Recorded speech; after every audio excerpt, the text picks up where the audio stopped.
안녕하세요. 책 읽는 헬레네입니다. 건강검진 수치는 정상인데 왜 이렇게 피곤할까요? 보통 검진 결과가 정상 범위에 있으면 괜찮을 거라고 안심하곤 합니다. 아무 문제가 없을 거라고 생각하는 거죠. 그런데 수치가 정상이더라도 몸은 이미 늙어가고 있을 수 있습니다. 피로감, 통증, 불면 같은 설명하기 어려운 변화들이 계속되는데 뾰족한 해결책을 찾지 못하는 경우가 많은데요. 병원에서는 그 나이면 원래 다 그렇다거나 스트레스를 줄여보라는 모호한 말만 합니다. 더 큰 문제는 수치가 비정상일 때예요. 콜레스테롤이 높으면 약을 처방받고 혈압이 오르면 혈압약을 먹잖아요. 하지만 약을 복용해도 증상이 나아지지 않는다는 사람이 많습니다. 수치는 내려갔을지 몰라도 몸속 깊은 곳에서 염증이라는 불씨가 계속 타오르고 있기 때문입니다. 오늘 소개해드릴 책은 염증 노화입니다. 지은이 박병순, 펴낸 곳은 샘앤파커스입니다. 이 책은 수많은 임상 사례와 과학적 근거를 바탕으로 노화의 실체를 해부하고 그 속도를 되돌리는 방법을 제시합니다. 서울대병원 피부과 전문의인 저자는 앞서 말씀드린 내용이 지금 우리가 마주한 노화의 본질이라고 말합니다. 그는 노화를 겉모습이 아니라 혈액과 미토콘드리아 기능의 문제로 보고 염증 노화라는 개념으로 질병, 노쇠, 무기력의 연결고리를 풀어내는데요. 염증을 잘 다스리면 건강을 지키는 수준을 넘어 나이와 상관없이 신체 능력을 끌어올릴 수 있다고 말합니다. 즉, 혈액을 맑게 하고 면역세포를 깨우며 미토콘드리아를 재가동하면 몸은 다시 젊어질 수 있다는 이야기인데요. 과학적인 디톡스 방법을 알아보기 위해 책 속으로 들어가 보겠습니다. 혈액이 맑아지면 다시 젊어진다.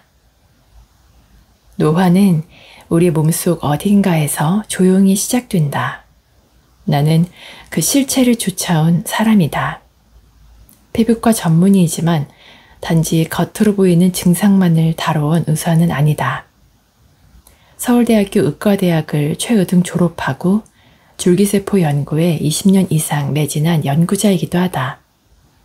피부를 젊게 만드는 기술을 다루는 한편 그 아래에서 일어나는 생리학적 변화를 집요하게 파고들며 노화의 근본을 탐구해왔다.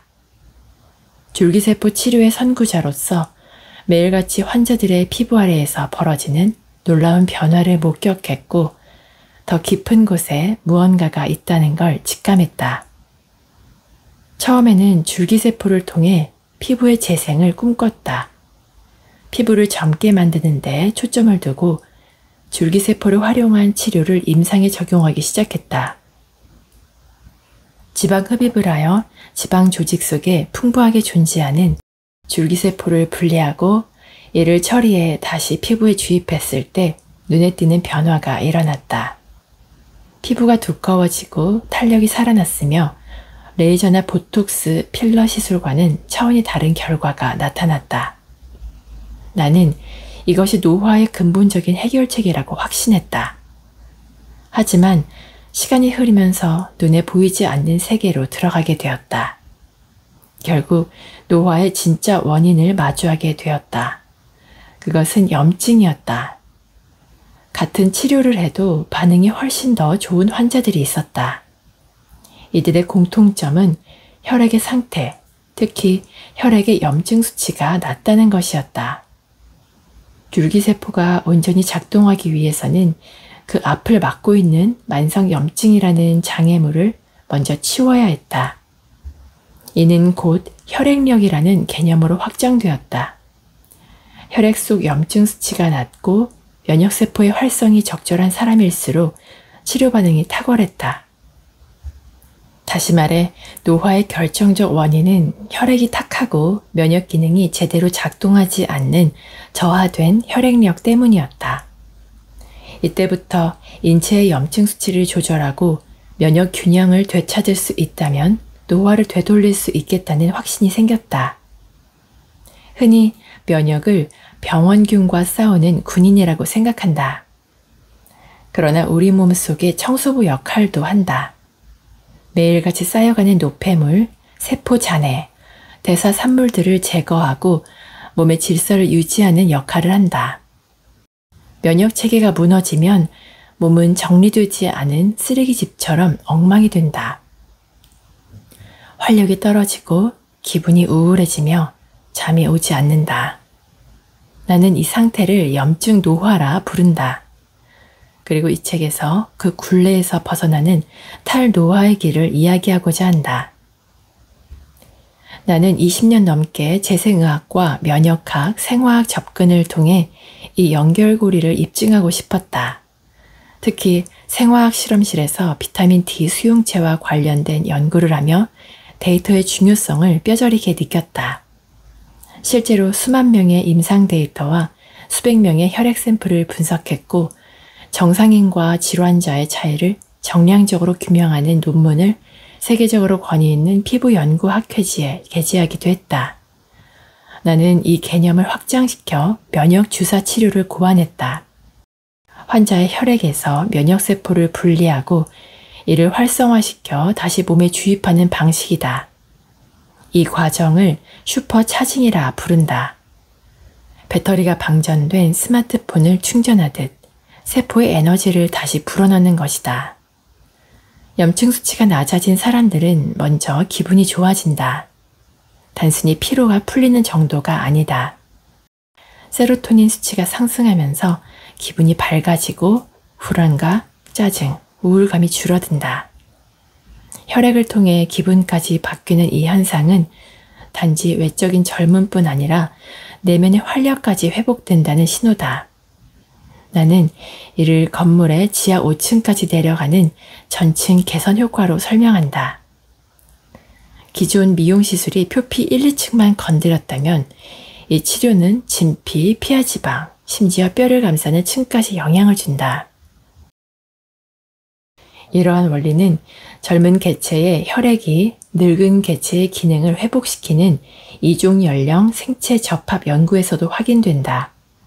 이는 젊은 쥐와 늙은 쥐의 혈관을 수술로 연결하여 한 몸처럼 순환하게 만든 실험이다. 그 결과 늙은 쥐의 세포 기능과 장기 회복력이 놀랍도록 향상되었고 젊은 쥐의 혈액에 들어있던 면역 조절 인자와 회복 물질들이 노화된 몸의 상태를 되돌리는 데 기여한다는 것이 밝혀졌다. 핵심은 특정 인자를 주입하는 것이 아니라 노화된 혈액을 희석하고 청소하여 맑아지게 하는 것이다. 다시 말해 새로운 것을 집어넣기보다 내 몸 안에 쓰레기를 치워야 한다. 그 작업을 해내는 것이 바로 면역이다. 몸, 뼈, 뇌, 무너짐에는 순서가 있다. 우리는 시간을 되돌릴 수 없다는 사실에 안타까움을 느낀다. 그리고 노화를 막거나 멈추는 방법을 찾는다. 하지만 노화의 시간을 거스르기보다 그 흐름을 이해하고 건강하고 활력 있게 살아갈 방법을 찾는 일이 중요하다. 노화의 결과에 그때그때 대응하기보다 그 원인을 해결하려는 근본적인 접근이 필요하다. 이를 위해 나는 기존의 항노화라는 개념 대신 탈노화라는 새로운 개념을 제시한다. 이 두 용어는 비슷해 보이지만 본질적으로 중요한 차이가 있다. 항노화는 노화의 생물학적 기전을 근본적으로 해결하지 못한다. 노화는 유전적 요인과 세포의 변화가 복합적으로 작용하는 생리작용이며 이를 근본적으로 되돌리는 것은 현재 과학기술로 불가능하다는 게 일반적인 견해다.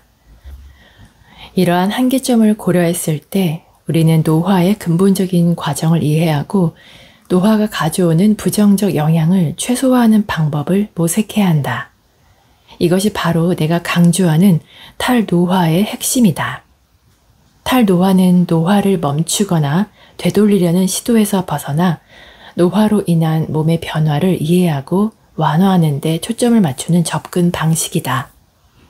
노화를 완전히 막을 수는 없지만 그로 인해 나타나는 신체 변화와 건강 문제는 충분히 조절하고 완화할 수 있다. 탈노화는 노화 자체의 불가피성은 인정하되 그로 인해 발생하는 부정적인 영향을 최소화함으로써 삶의 질을 유지하고자 하는 전략적 개념이다. 노화를 멈출 수 있는 약이 있다면 얼마나 좋을까? 불로약은 많은 이들의 꿈이며 수많은 과학자와 제약사가 추구하는 목표다. 노화를 막을 단 하나의 완벽한 해법, 이른바 실버 불릿을 찾기 위해 끊임없이 연구가 이어지고 있다. 하지만 다양한 접근이 시도되고 있음에도 불구하고 노화를 단 하나의 방법으로 해결하기는 어렵다는 것이 과학계의 일반적인 시각이다. 이는 치매 연구와도 비슷하다. 현재 치매를 치료할 수 있는 약물은 없다. 치매가 하나의 원인에 의해 발생하는 것이 아니라 유전적, 환경적, 생리적 요인이 복합적으로 작용한 결과이기 때문이다. 노화 역시 유전적, 환경적, 생리적 요인이 복합적으로 얽혀있는 생물학적 과정이기 때문에 단일 약물 혹은 하나의 치료 전략으로는 해결하기 어렵다. 노화는 신체와 정신 기능이 점진적으로 저하되는 복합적인 과정이다. 이때 우리 몸은 어떤 변화를 겪을까? 피부와 모발의 변화를 제외하고 노화로 인한 증상들을 분류하면 크게 세 가지 주요 그룹으로 나눌 수 있다. 1. 대사 및 심혈관, 신부전, 암, 고지혈증, 당뇨병, 부정맥 등. 2. 근골격계, 근육 약화, 관절염, 골다공증, 골절 등. 3. 뇌와 인지 능력, 뇌 위축, 소뇌 위축, 정신 증상, 치매 등. 이 세 그룹의 영문 앞글자가 모두 M으로 시작되므로 앞으로 이를 3M이라 부르겠다. 3M은 건강과 신체 기능을 유지하는 핵심 요소다. 각 기능이 정상적으로 유지될 때 우리는 질병 없이 건강한 삶을 이어갈 수 있다. 하지만 노화가 진행되면서 이 세 개의 축이 서로 얽히며 우리 몸의 기능을 점차 저하시킨다. 대사 기능의 저하는 근육량 감소에 영향을 미치고 근력이 약해지면 신진대사 속도가 느려진다. 이는 결국 뇌 건강에도 부정적인 영향을 미친다. 그리고 뇌 기능이 저하되면 다시 운동 능력이 떨어지고 신체 기능 전반의 감퇴로 이어질 수 있다. 일반적으로 대사 및 심혈관 기능의 변화는 40대부터 나타나기 시작하며 근골격계 변화는 50대 이후, 뇌와 인지 기능의 저하는 60대 이후 본격적으로 진행된다. 이러한 중년 이후의 변화를 방치하면 3M이 서로 영향을 주고받으며 신체 기능이 급격히 저하될 수 있다.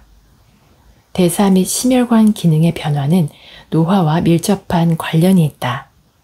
노화가 진행되면 대사율이 감소하고 체지방이 증가하며 인슐린 저항성도 높아지게 된다.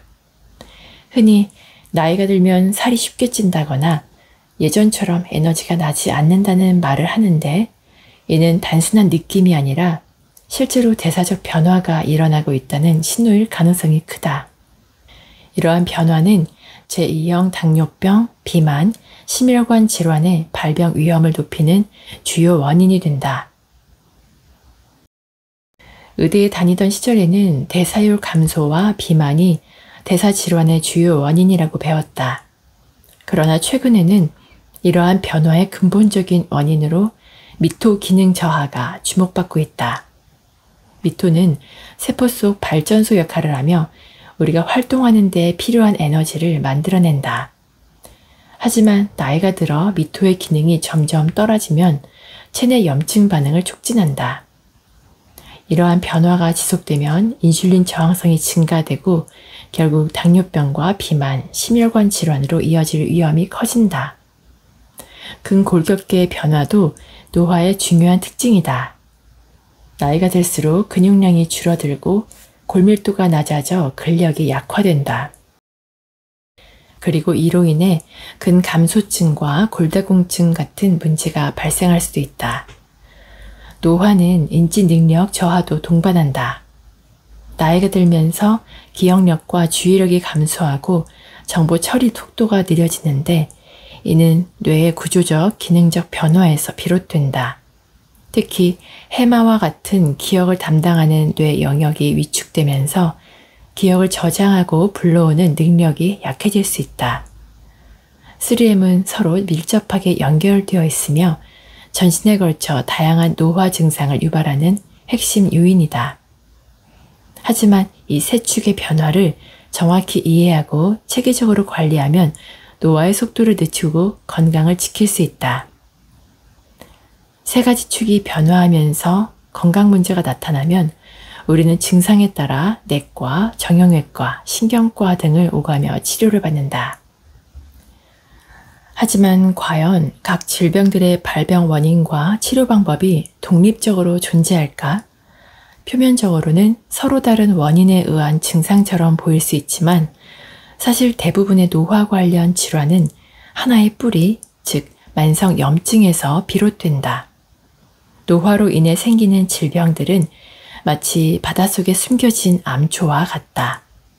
바닷물이 높을 때는 암초가 보이지 않지만 물이 빠지면 그 아래 숨겨져 있던 암초들이 드러난다. 젊을 때는 신체 기능이 원활하여 질병이 드러나지 않다가 나이가 들면서 염증이 쌓이고 회복력이 떨어지면 그동안 잠재하던 질환들이 하나둘씩 나타난다. 그런데 같은 만성염증 상태에서도 어떤 사람에게는 심혈관 질환이 먼저 나타나고 또 어떤 사람은 당뇨병이나 관절염이 먼저 발병한다. 바다에서도 암초의 높이가 제각기 다르듯 사람마다 유전적 특성과 신체의 취약한 부분이 다르기 때문이다. 염증이 지속되면 몸에서 가장 취약한 부위부터 먼저 영향을 받게 되고 결국 거기서부터 질병이 시작된다. 참고로 어떤 질병이 먼저 나타날지는 가족력이 중요한 힌트를 제공한다. 가족력은 특정 질환의 발현 가능성을 설명하는 데 있어 절반 이상의 정보를 담고 있는 답안지와도 같다. 순서의 차이는 있지만 결국 만성염증이 계속되면 다양한 질환이 동시에 나타날 가능성도 높아진다. 그러니 염증 관리는 건강의 핵심 열쇠다. 탈노화는 세 가지 핵심 전략을 중심으로 한다. 첫째, 염증 조절하기다. 염증 노화란 면역계가 지속적으로 활성화되고 만성적인 염증 상태가 유지되는 현상을 의미한다. 염증 노화가 지속되면 심혈관 질환, 신경퇴행성 질환, 당뇨병 등 다양한 노화 관련 질환의 발병 위험이 커진다.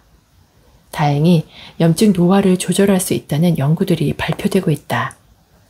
연구에 따르면 세포 노화의 축적, 염증성 사이토카인의 증가, 면역 기능 저하 등이 염증 노화를 촉진하는 주요 요인이다. 따라서 이를 제어하면 노화로 인한 부정적인 영향을 줄일 수 있다. 둘째, 세포를 건강하게 유지하기다. 노화 관련 질환을 예방하려면 세포 기능을 최적화하는 것이 중요하다. 이를 위해 줄기세포 연구, 미토 활성화, DNA 손상 복구 등에 대한 연구가 활발히 진행되고 있다. 셋째, 면역 기능 최적화하기다. 노화로 인한 면역력 저하를 막으면 질병 위험을 줄이고 건강 수명을 늘릴 수 있다. 면역력을 높이기 위해서는 균형 잡힌 식사, 규칙적인 운동, 스트레스 관리가 필요하다. 좋은 걸 더할 시간에 나쁜 걸 덜어라. 염증 노화를 관리해야 한다는 말에 염증 완화에 좋은 음식이나 영양제를 먼저 떠올렸다면 다시 생각해 봐야 한다. 사람들은 건강을 관리해야겠다고 결심하면 몸에 좋은 식품이나 의약품부터 찾기 시작한다. 서랍장은 영양제로 가득하다. 하지만 무언가를 더하는 방식만으로 만성염증을 돌볼 수 없다. 이는 만성염증뿐만 아니라 모든 건강 지표를 관리하는데 그다지 효율적이지 못한 방법이다. 어디선가 좋다고 들은 것이 실상 자기 몸에는 전혀 도움이 되지 않을 가능성도 있다.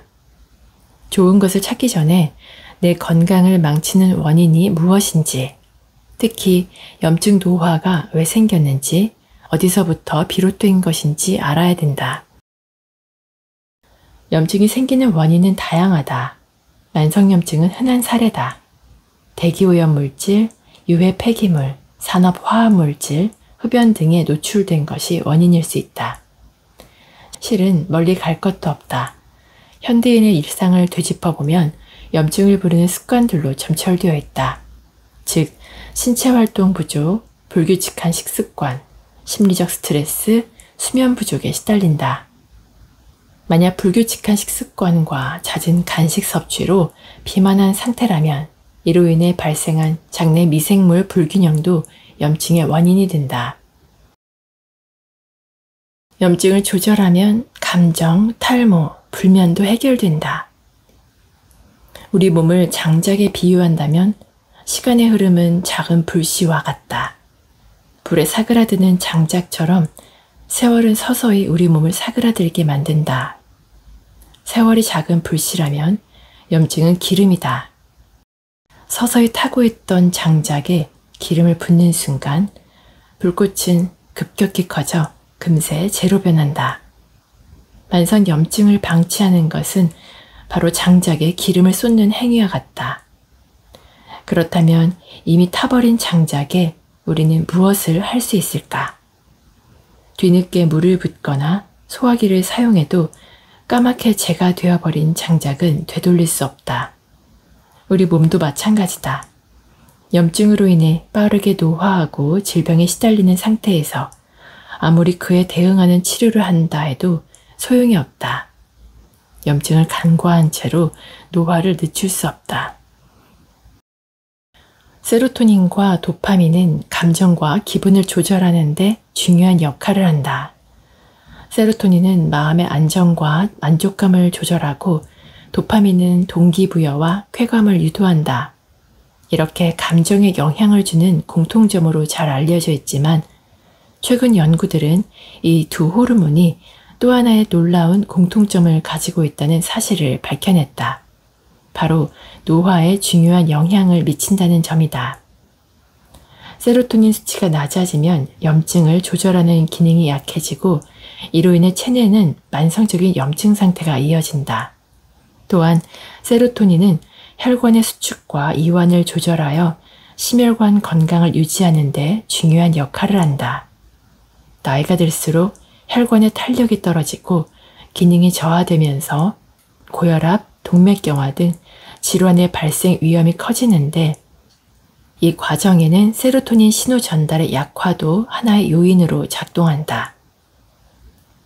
실제로 일부 연구에서는 세로토닌 수치가 높은 사람일수록 더 오래 사는 경향이 있다는 결과도 보고된 바 있다.